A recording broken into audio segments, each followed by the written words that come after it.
A Tale for the Time Being. Novel by Ruth Ozeki. Ruth. On 11th September, they were in the Driftless. A few days earlier, Ruth had given the keynote address for a conference on food politics at the University of Wisconsin in Madison, after which she and Oliver had gone to visit their friends John and Laura, who had a house in the country. The Driftless is a rural area in southwestern Wisconsin, one that Oliver had long wanted to see on account of the unique geology of the Paleozoic plateau, which had somehow escaped glaciation and was named for the absence of drift, the silt, sand, clay, gravel, and boulders usually left behind by the retreating sheets of ice. He was particularly interested in the cave systems, the disappearing streams, blind valleys, and sinkholes that characterized the topography, but Ruth was feeling anxious. Her mother was still alive then and living with them on the island, and although Ruth had arranged for a neighbor to drop in and bring food and check up on her, she didn't like leaving her alone for so long. But the fall weather in Wisconsin was beautiful, and it felt good to be with their friends. They spent a long, lazy afternoon in canoes on the Mississippi, watching turtles basking on logs in the golden sunlight. The next morning the four of them were sitting around the kitchen table after a leisurely breakfast, enjoying a second cup of coffee, when they heard the neighbor's pickup truck approaching. John went out to see what he wanted. He came back a few minutes later looking serious. "Something's happened in New York," he said. The farmhouse had no television. He turned on the radio to NPR just as the second plane hit the North Tower. Ruth spent the next hour standing on a picnic table at the top of a small rise on the property, trying to get a mobile phone signal so she could call her friends in New York. Finally she managed to get through to her editor, who was watching the disaster unfold from her kitchen window in Brooklyn. Her editor's voice cut through the static. "It's falling," she cried. "Oh my God, the tower's falling down." And then the connection went dead. They drove back to Madison, turned on the television, and spent the rest of the afternoon watching the planes slice into the towers and the towers collapse. She thought about her mom, all alone in the little house in Canada. Her mom always watched the news, even if she couldn't remember what was going on from day to day. Ruth tried calling, but nobody picked up. Her mom was almost deaf and couldn't hear the phone ringing. "Mom's watching this on TV," she told Oliver. "She'll think we're in New York. She'll be crazy with worry." "Call the neighbors," he said. "Tell them to unplug the set." By the time she got through to anyone, it was already the next morning. "I need you to go to Mom's house and find out if she's seen anything," she said. "If she has, just reassure her. Tell her we're okay and that we're nowhere near New York. Then unplug the television and tell her it's broken." There was a long silence on the end of the line. "Sure thing," the woman said. "Is there a problem?" "I'm afraid she's going to see the news and panic." Again, a long silence. "What news?" Ruth explained briefly and then hung up the phone. "We have to get back," she told Oliver. The airports were closed, so they rented a car, a white Ford Taurus, and drove west, skirting the Canadian border. Their plan was to drop the Taurus off in Seattle and take the hydrofoil back to Canada. Canada was safe.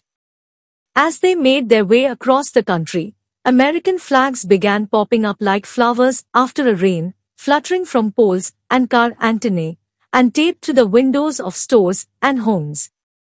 The country was awash in red, white, and blue. At night, in Super 8s and Motel 6 as they watched the president vow to hunt down the terrorists. "Dead or alive," he promised. "Smoke 'em out of their caves. Get 'em running so we can get 'em." One evening they stopped for dinner at the Great Wall of China restaurant in Harlem, Montana. The restaurant was empty and closing early. It was an extra security precaution, their waitress explained, when she brought their bill. You never know who they're gonna target next, she said. You think Arab terrorists will attack us here in Harlem, Montana? Oliver asked. Harlem, Montana, had a population of just under 850. It was 2,000 miles from New York City and surrounded by desert. The waitress, who looked like she might be Mexican, shook her head. We're not taking any chances, she said. Later, at the Super 8 motel, they watched a news report about the spate of hate crimes against Muslim Americans being committed across the country. You know, I think I was wrong, Oliver said. About what? Our waitress. I don't think it was Arab terrorists she was afraid of. They made it across the border, and Canada had never felt safer. Back on the island, their neighbors expressed concern for their well-being, but news of the world had little relevance to their daily lives, and they were only vaguely aware of what was going on down south, which didn't keep them from having opinions. I'm pretty sure it's all a hoax, one neighbor said, when he dropped in to deliver Moscow's Alzheimer's medication, which he'd picked up for her at the clinic. A hoax? Ruth repeated. You mean, you don't think it happened? Oh, no, he said. It happened all right. It's just not what they're saying it is. He looked around and then took a step closer, standing so that his face was inches from hers. If you ask me, it's a government conspiracy. He was American, a Vietnam vet. He had been awarded a Purple Heart, which he handed back to the U.S. Immigration Authority at the border when he crossed into Canada. His spinal injuries had never healed and he required a steady dose of morphine in order to control the pain. Ruth didn't have the energy to argue. She offered tea and then sat with him, listening to his theories and thinking about the box in the basement. How nice it would be to crawl inside and fall asleep.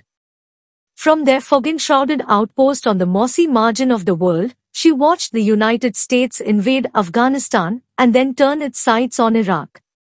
While troops were quietly being deployed to the Middle East, she sat on the couch with her mother, in the little house in the middle of the dark and dripping rainforest, staring at the small, glowing television screen. What program is this? Her mother asked. It's the news, Mom, she answered. I don't understand, her mother said. It looks like a war. Are we at war? Yes, Mom, she said. We're at war. Oh, that's terrible, her mother exclaimed. Who are we at war with? Afghanistan, Mom. They watched together in silence until the commercial break. Her mother got up and shuffled to the bathroom. When she came back, she stopped and looked at the screen. What program is this? It's the news, Mom. It looks like a war. Are we at war? Yes, Mom. We're at war. Oh, that's terrible. Who are we at war with? Iraq, Mom. Really? But I thought that war was over. No, Mom. It's never over. America has always been at war with Iraq. Oh, that's terrible. Her mom leaned forward and peered at the screen. Days pass, and weeks. Months pass, and then years. Now, who did you say we are at war with?